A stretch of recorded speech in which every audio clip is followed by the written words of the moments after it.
اعوذ باللہ من الشیطان الرجیم بسم اللہ الرحمن الرحیم۔ مولا کائنات حضرت امیر المومنین علی ابن ابی طالب علیہ السلام کے مجموعہ کلام نہج البلاغہ کے پہلے باب کا خطبہ نمبر 27۔ مولا فرماتے ہیں کہ جہاد جنت کے دروازوں میں سے ایک دروازہ ہے جسے اللہ نے اپنے خاص دوستوں کے لیے کھولا ہے۔ یہ پرہیزگاری کا لباس اللہ کی محکم زرہ اور مضبوط سپر ہے، جو اس سے پہلو بچاتے ہوئے اسے چھوڑ دیتا ہے، خدا اسے ذلت و خواری کا لباس پہنا اور مصیبت و ابتلا کی ردا اوڑا دیتا ہے، اور ذلت اور خواریوں کے ساتھ ٹھکرا دیا جاتا ہے، اور مدہوشی و غفلت کا پردہ اس کے دل پر چھا جاتا ہے، اور جہاد کو ضائع و برباد کرنے سے حق اس کے ہاتھ سے لے لیا جاتا ہے، ذلت اسے سہنا پڑتی ہے اور انصاف اس سے روک لیا جاتا ہے۔ میں نے اس قوم سے لڑنے کے لیے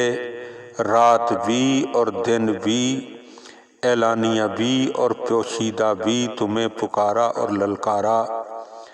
اور تم سے کہا کہ قبل اس کے کہ وہ جنگ کے لیے بڑھیں تم ان پر دعویٰ بول دو۔ خدا کی قسم، جن افراد قوم پر ان کے گھروں کے حدود کے اندر ہی حملہ ہو جاتا ہے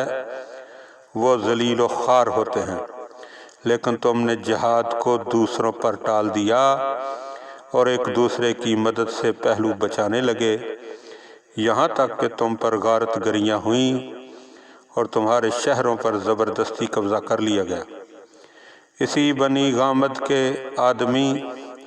سفیان ابن عوف ہی کو دیکھ لو کہ اس کی فوج کے سوار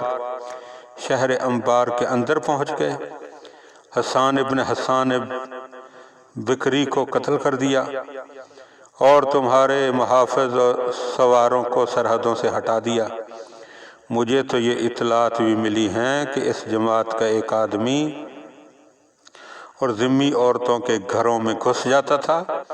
اور ان کے پیروں سے کڑے، ہاتھوں سے کنگن، گلوبند، گوشوارے اتار لیتا تھا، اور ان کے پاس اس سے حفاظت کا کوئی ذریعہ نظر نہ آتا تھا سوا اس کے کہ اِنَّا لِلَّهِ وَإِنَّا إِلَيْهِ رَاجِعُونَ کہتے ہوئے صبر سے کام لیں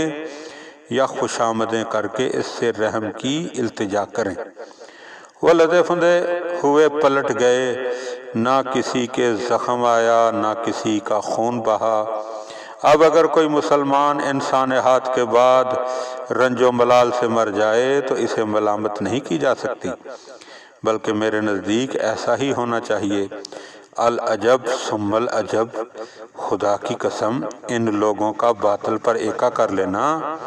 اور تمہاری جمعیت کا حق سے منتشر ہو جانا دل کو مردہ کر دیتا ہے اور رنج و اندو بڑھا دیتا ہے۔ تمہارا برا ہو، تم غم و حزن میں مبتلا رہو، تم تو تیروں کا از خود نشانہ بنے ہوئے ہو، تمہیں ہلاک و تاراج کیا جا رہا ہے، مگر تمہارے قدم حملے کے لیے نہیں اٹھتے۔ وہ تم سے لڑ بڑھ رہے ہیں اور تم جنگ سے جی چراتے ہو، اللہ کی نافرمانیاں ہو رہی ہیں اور تم راضی ہو رہے ہو۔ اگر گرمیوں میں تمہیں ان کی طرف بڑھنے کے لیے کہتا ہوں تو تم یہ کہتے ہو کہ یہ انتہائی شدت کی گرمی کا زمانہ ہے، اتنی مہلت دیجئے کہ گرمی کا زور ٹوٹ جائے۔ اور اگر سردیوں میں چلنے کے لیے کہتا ہوں تو تم یہ کہتے ہو کہ کڑاکے کا جھاڑا پڑ رہا ہے، اتنا ٹھہر جائیے کہ سردی کا موسم گزر جائے۔ یہ سب سردی اور گرمی سے بچنے کے لیے باتیں ہیں۔ جب تم سردی اور گرمی سے اس طرح بھاگتے ہو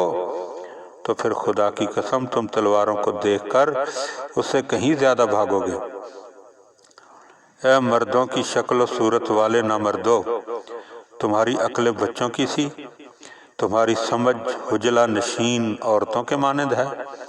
میں تو یہی چاہتا تھا کہ نہ تم کو دیکھتا نہ تم سے جان پہچان ہوتی،